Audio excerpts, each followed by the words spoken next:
Erie is a pretty incredible community. It's got a little bit of all the attributes that you'd like to experience in a bigger city. We have like about 95 different countries of origin in Erie itself. And that's really uncommon for a community of our size. I mean, obviously downtown is being rebuilt. We have the Game and Revenue Authority here that was doing some pretty creative things in terms of economic development.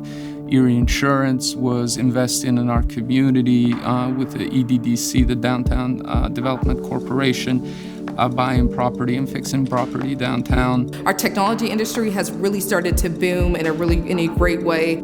I felt more young people were actually deciding to stay in Erie or come back to Erie. When I could have gone to UCLA or Michigan or whatever, I said, I want to work here. I want a job here. I want to teach here. I want to help our city grow, but I also want to be a part of the community and really engaging with the community more fully. Kind of the new way of thinking about promoting ourselves as a city has changed a lot, so we're getting the word out. People are wanting to visit us more. We have a great peninsula that gets more visitors than Yellowstone National Park gets in a year. I love being on the waterfront, so when I saw the lake, I was like instantly, this is where I can live. It's got 4 distinct seasons. We get 3 to 4 feet of snow in a snowstorm. In particular, during the summer months, there's a lot that goes on within our city and county, the majority of which is free in order to participate and attend. And then obviously having like really great quality beer is, driving people here as well.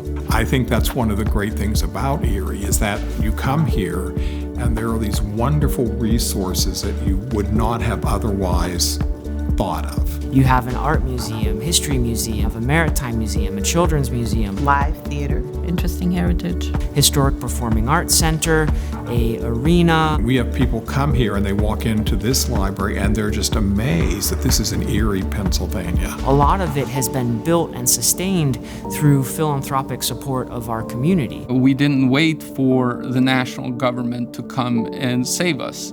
We had a lot of comprehensive planning that went at all levels. The energizing of all of our industries, all of our foundations, all of our key leaders have really rallied around really energizing and providing access to capital, access to resources, access to jobs and creation of jobs as well. We were looked at as a community that is actually working together to do something great. If you had asked us a year ago where we would be sitting right now, I never would have imagined it would be here in this chair telling this type of story through a pandemic. Everything feels a bit like we're in a standstill. Now I'm afraid that some of these businesses that just started within this last couple of years are not going to be able to make it.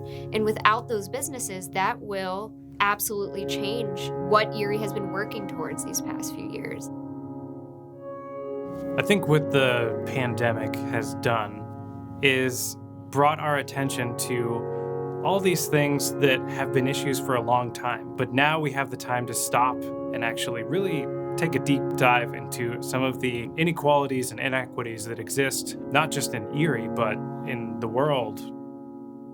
Erie can be an example for the rest of America of how a community can work together and work through something like this and come out the other side stronger than they were before.